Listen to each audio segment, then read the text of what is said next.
جو شخص چاہتا ہے کہ رزق کی وسعت ہو، جو شخص چاہتا ہے رزق میں برکت ہو، جو شخص چاہتا ہے کسی کے سامنے ہاتھ نہ پھیلاؤں، جو شخص چاہتا ہے میں کسی کا محتاج نہ بنوں، جو شخص چاہتا ہے میں کسی کا فقیر منگتا نہ بنوں، جو شخص چاہتا ہے کہ بس رب اتنا دے کہ میں سوالی نہ بنوں، بھکاری نہ بنوں، مفلس نہ بنوں، منگتا نہ بنوں، محتاج نہ بنوں، میری ضرورتیں پوری ہوں اور میری بیٹی بیٹوں کی، میری نسلوں کی ضرورتیں پوری ہوں۔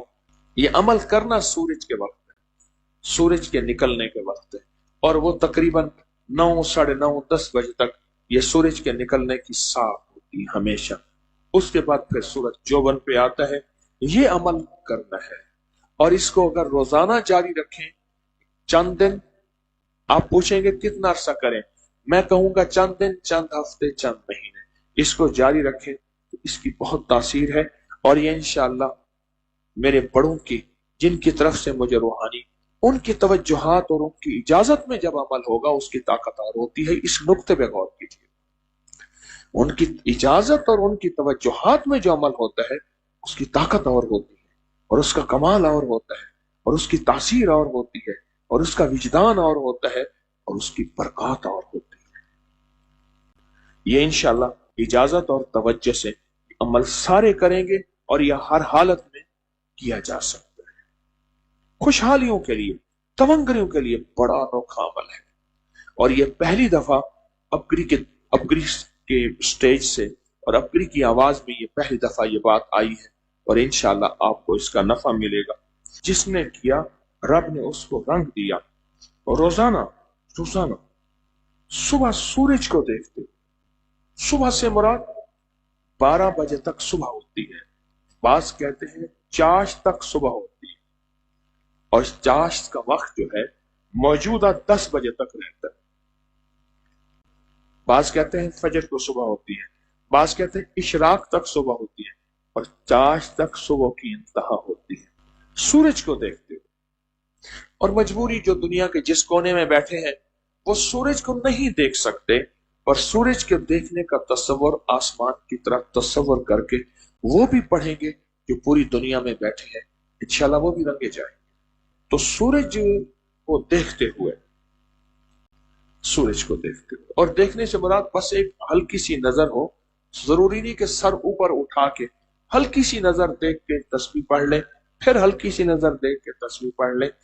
3 تسبیحاں بسم اللہ الرحمن الرحیم کی، اور 3 تسبیحاں درود پاک کی۔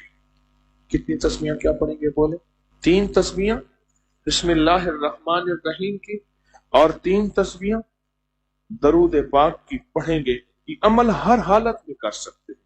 سورج کا نظر آنا ضروری نہیں، بعضوں کا بادل ہوتے ہیں، بعضوں کا چھت ہوتی ہے، مجبوری ہے۔ سورج کی توجہ کی نظر کر کے، اس کو دیکھ کے یا اس کی طرف توجہ کر کے یہ عمل کرنا ہے۔ یہ تمنگری کا زبردست عمل ہے، تمنگری کا۔ اس آیت کو نماز کے وقت پڑھا کریں، نماز سے پہلے پڑھا کریں، نماز کے بعد پڑھا کریں، اور اگر یاد نہیں ہے جلدی سے یاد کر لیں، ملتا ہے اس آیت کی برکت سے، صرف 11 دفعہ پڑھنے سے مل جاتا ہے۔ اللہ سے رزق مانگتے ہوئے، اس لیے بات میں اکثر کہتا ہوں، کبھی نوکری نہ مانگیں۔ کچھ لوگ کہتے ہیں جاب چاہیے، نوکری نہ مانگیں، اللہ سے رزق حلال وافر مانگیں۔ وہ مجھے کاروبار میں ملے، وہ جاب میں ملے، وہ کسی شکل میں ملے۔ کبھی بھی نہ سوچئے گا، کبھی بھی نہ سوچئے گا، کتنے ظلم کی بات ہے، جو پوسٹ جتنی مشکوک ہو اس کی بولی اتنی اونچی ہوتی ہے۔ ہائے،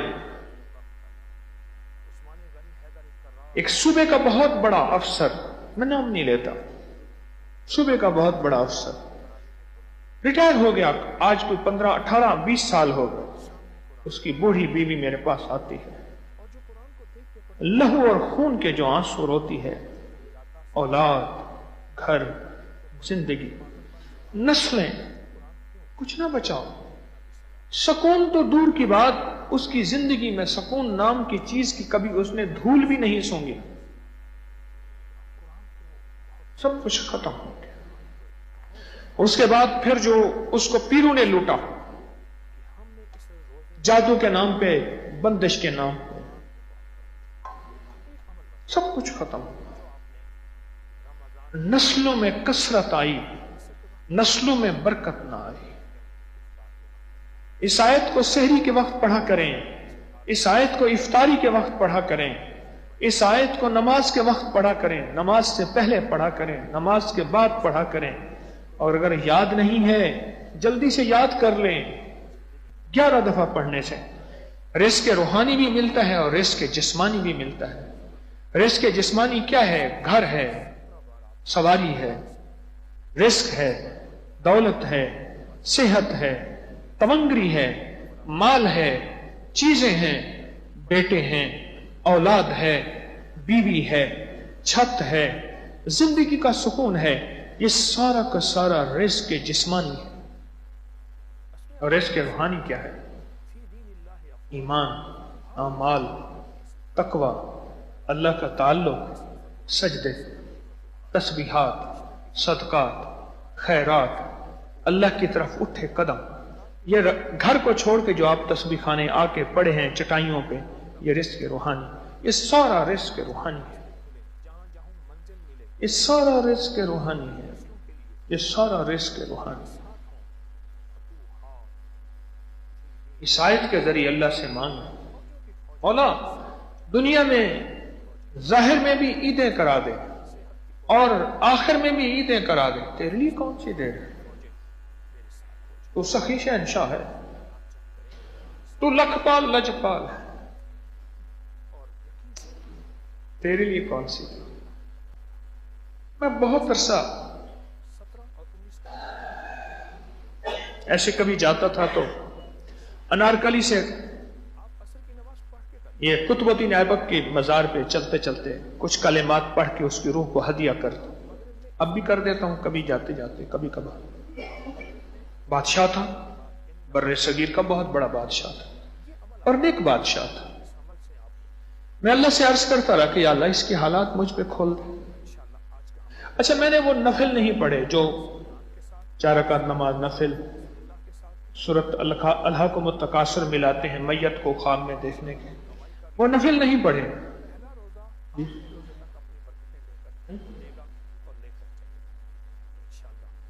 اس لیے میں نے کہا ہے کہ پین بدل دیا کرو سکے والا۔ تو وہ میں اللہ سے عرض کرتا رہا کہ یا اللہ کوئی ایسا نظام بنا دے کہ میں اس سے ملوں تو صحیح، کہ بابا جی کیا حال ہے، خیریت سے، کیسے گزری، بس ایسے مانگتا رہا۔ اور ایک بات بتاؤ،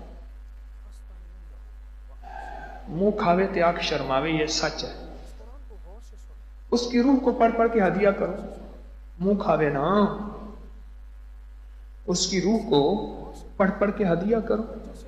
میں اس کی روح کو ہدیہ کرتا رہا، ہدیہ کرتا رہا، قبر پہ جاتا تھا، مزار پہ جاتا تھا تو وہاں بھی ہدیہ، ویسے بھی ہدیہ کرتا رہا۔ میں نے ایک دفعہ ایک خواب دیکھا، مجھے خواب زیادہ نظر نہیں آتے اس لیے زیادہ بیان ہی نہیں کرتا۔ خواب دیکھا کہ میں کھڑا ہوں اور ایک دم ایسے محسوس ہوا کہ وہاں سیڑھیاں بن گئی اور میں نیچے چلا گیا۔ یہ انارکلی میں ہے قطب الدین ایبک کا مزار، اور میں وہاں نیچے چلا گیا۔ ایسے لاجواب تخت، اور جو پرانے مغلیہ دور کی درباریں تصویروں میں دیکھی، واقعات میں سنی، شاہی قلعے میں اس کے کچھ نقشے موجود، ایسی دربار ہے، تخت پہ بیٹھے۔ میں نیچے گیا تو اٹھے، بڑے پیار سے ملے، زرق برق لباس ہے اور خوشبو آ رہی اور باشرہ چہرہ ہے، اور اپنے ساتھ ایک کرسی کے اس سے بیٹھا ہے۔ تو میں نے کہا میں نے تو اپنی کوئی جڑی بوٹیاں خریدنی تھیں، آپ کے ہاں ایسے چلتے ہوئے آیا، بس چلتے تھے، مجھے بتا دیں اللہ نے کیا معاملہ کیا۔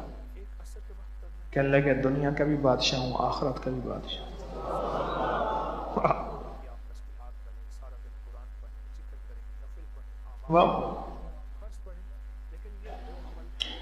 دنیا کا بھی بادشاہ اور آخرت کا بھی بادشاہ۔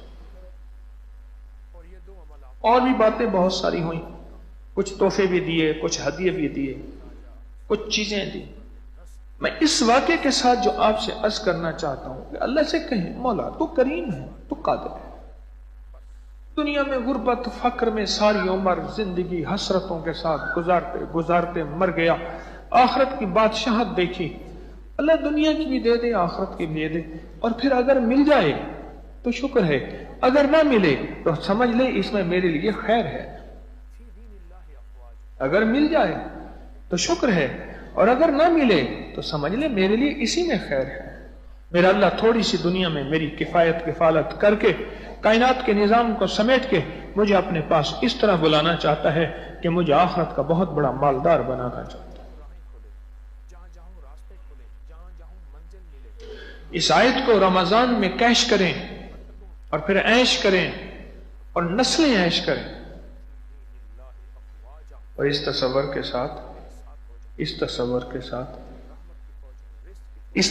کے ساتھ یہ جو میں پڑھ رہا، فرشتوں نے آمین کہہ دیا۔ فرشتے کتنے ہیں؟ 1000 ہیں، 1 لاکھ ہیں، 1 کروڑ ہیں، 1 ارب ہیں، میرے اللہ کے علم میں۔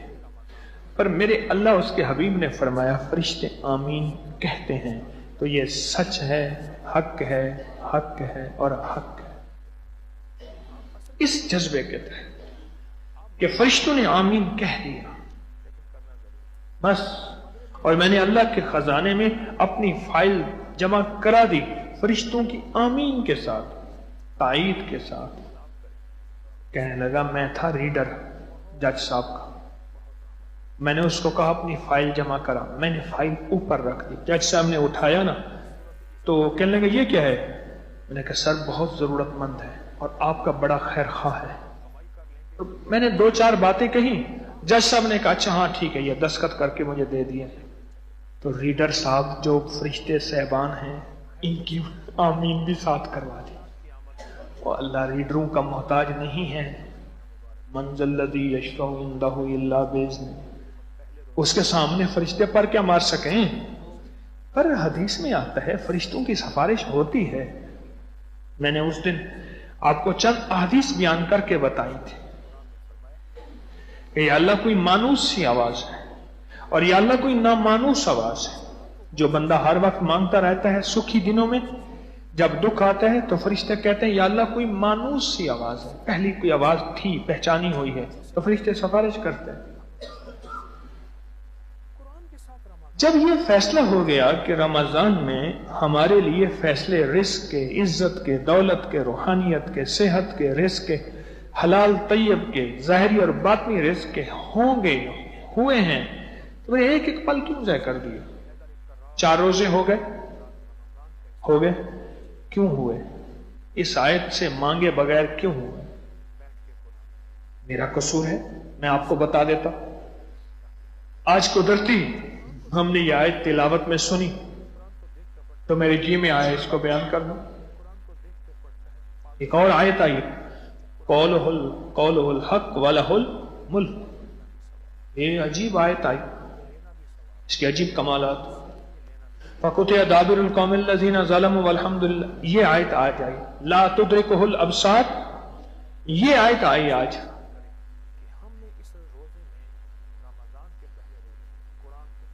تو رزق کے دروازے کھلوانے ہیں یا بند کروانے ہیں؟ کھلوا جائیں نسلوں کے لیے، نسلیں خوشحالی میں زندگی گزاریں گی، کہیں گی بابا پردادا دادا پردادا تیرے بچے جی۔ میں بعض اوقات اپنے پردادا کے لیے بیٹھ کے دعا کرتا ہوں اور پردادا کے والد کے لیے دعا کرتا ہوں اور اس کے والد کے لیے، اللہ آپ کو جزائے خیر دے، تقوی کی زندگی، ایمان کی زندگی، اعمال کی گزاری، خوشحالی دے گئے۔ آگے پتہ نہیں کہ اللہ پاک تنگ دستی نہ کر دے، پر ان کے لیے بیٹھ کے دعائیں کرتا ہوں۔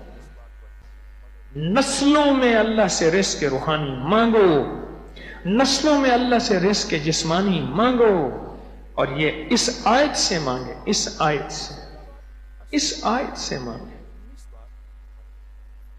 بڑی عجیب آیت ہے، دیکھو بات سنو، ایک ہے میری الفاظ، میں آپ کو کوئی لفظ دوں، ایک ہے آپ کے الفاظ، ایک ہے لفظ بھی اللہ کے اور مانگے بھی اللہ سے، اور آمین کہنے والے فرشتے، اور فرشتے بھی وہ جن کو اللہ نے ویلا کر دیا، بالکل فارغ کر دیا، اللہ نے کہا سارے کام چھوڑو، سجدہ چھوڑ دے، قیام چھوڑ دے، تسبیح چھوڑ دے، رکوع چھوڑ دے۔ اب فرشتے لائن لگا کے کھڑے ہیں، اللہ کے فرما بردار ہیں، مولا آپ کریں کیا؟ انہوں نے کہا یہ سارے کے سارے انسان، اللہ یہ تو سارے جہان کے عیبوں بھرے میں جانتا ہوں، ان کی دعاؤں پہ آمین کو حکم ہے۔ انہوں نے کہا سرکار حکم بس ختم، فرشتے کے اندر نافرمانی کا تو مزاج ہے ہی نہیں، بس ٹھیک ہے، سر تسلیم ہم ہیں جو مزاج یار میں آئے۔ اب اس آیت کے ذریعے اللہ سے رزق روحانی مانگے، مولا میری نسلوں میں صالحیت اور صلاحیت عطا فرما، میری نسلوں میں ولی بنا۔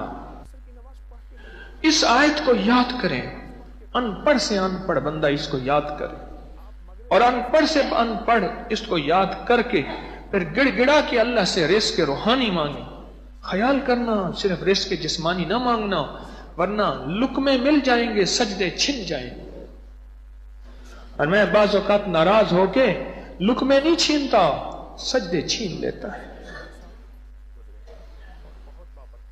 اس سے اللہ سے مانگیں، ہمیں دولت بھی اللہ سے لینی ہے، ہمیں رزق بھی اللہ سے لینا ہے، ہمیں تمنگن بھی اللہ سے لینی ہے، ہمیں دنیا بھی اللہ سے، ہماری آخرت بھی اللہ سے ہم نے لینی ہے، اور کوئی راستہ ہی نہیں، اور کوئی منزل ہی نہیں، اور کوئی ہمارے پاس کوئی ہے ہی نہیں۔ ہم کس سے مانگیں؟ کہاں جائیں؟ کس سے کہیں؟ ہمارے پاس اور کوئی ہے ہی نہیں۔ ہمیں اس دنیا کی کائنات کی ہر نعمت، ہر چیز اس آقا سے مانگنی ہے۔ جب اس نے کہہ دیا یہ مانگو، میں تمہارے لیے دنیا بھی عید بنا دوں گا، آخرت بھی عید بنا دوں گا، تو مولا پھر تیری مہربانی ہے، بس ہم اب لگ جائیں گے۔ 11 دفعہ پڑھا اور اللہ کے سپرد کر دیا، اول آخر 1 دفعہ 3 دفعہ درود شریف، اور اس کو سحری کے وقت، افطاری کے وقت، نماز کے وقت، دعا کے وقت، نفل کے وقت، تسبیح کے وقت، معمولات کے وقت، پتہ نہیں کہاں کہاں جب بندہ دیوانہ پاگل ہوتا ہے تو پھر خود ہی راہیں، خود ہی راستے، خود ہی منزل خود بخود مل جاتی، خود بخود مل جاتی۔ ہمیں تو اللہ سے مانگنا ہے اور اپنی نسلوں کے لیے منوانا ہے، نسلوں کے لیے منوانا ہے۔ ہمیں تو اللہ سے مانگنا ہے۔ میں کہا واہ قطب الدین ایبک، دنیا میں بھی بادشاہ تھا، آخرت کا بھی بادشاہ، دنیا کا بڑا بادشاہ گزرا، بہت بڑا بادشاہ، اور کتنا بڑا بادشاہ تھا؟ یہ سارا بر صغیر، سارا افغانستان، یہ نہیں ہے کہ چھوٹے سے ٹکڑے کا۔ آپ کا جو ملک پاکستان ہے، انڈیا کا جو حیدرآباد دکن صوبہ ہے اتنا بڑا ہے، آبادی میں بھی، رقبے میں بھی۔ سارا افغانستان، سارا انڈیا، سارا بنگلہ دیش، سارا بھوٹان، سارا سری لنکا، سارا نیپال، اتنا بڑا بادشاہ تھا۔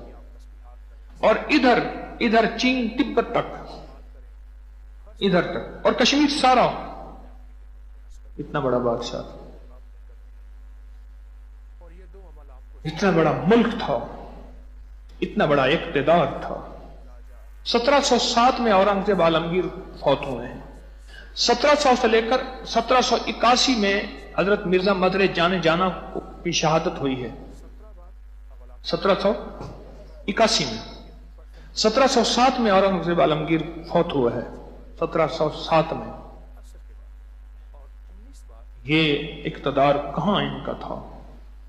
50 سال اورنگزیب عالمگیر نے حکومت کی ہے، 50 سال۔ اللہ سے مانگیں، اس آیت کے ذریعے مانگیں، اور اس آیت کو پڑھ پڑھ کے مانگیں۔ مولا تیرا کرام ہے اور تیرا نام ہے اور تیرا مہینہ ہے، جس مہینے کے 17واں روزے میں غزوہ بدر ہوا، جس مہینے میں قرآن اترا، اور جس مہینے میں برکات اور رحمتیں نازل ہوئیں، مولا اسی مہینے میں تجھ سے دنیا بھی مانگتا ہوں، آخرت بھی مانگتا ہوں، رزق بھی مانگتا ہوں، صحت بھی مانگتا ہوں، معرفت بھی مانگتا ہوں، دولت بھی مانگتا ہوں، عزت بھی مانگتا ہوں، خیر بھی مانگتا ہوں، اپنے لیے، امت کے لیے، انسانیت کے لیے، ساری امت کی نسلوں کی۔ اللہ سے مانگیں، بڑا کریم ہے، دیتا ہے۔ اور منگتا پاتا ہے، کھٹکھٹانے والا آخر کار دروازہ کھلواتا ہے، یہ پکی بات ہے۔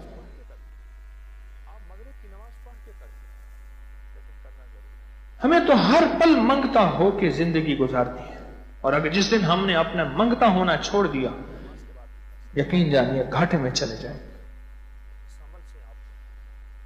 میں تو کتنے سالوں سے اس آیت کے بارے میں بتا رہا ہوں، کیا خیال ہے؟ سالوں سے بتا رہا ہوں، کتنے سالوں سے بتا رہا ہوں اس آیت کو کہ مانگیں، اس آیت کے ذریعے برکت مانگیں، راحت مانگیں، صحت مانگیں، اللہ مانگیں، روحانی دسترخوان مانگیں،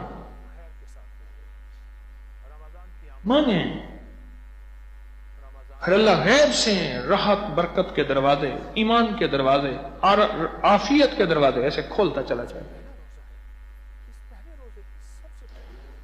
میں سچ بتاؤں، یقین جانیے اگر برکت کا ایک ذرہ بھی مل جائے نا، نسلیں مالا مال ہو جائیں۔ یا اللہ مجھے اپنے برکت کے خزانوں میں سے، بس اپنا برکت کے خزانوں میں سے ذرا عطا کر دے،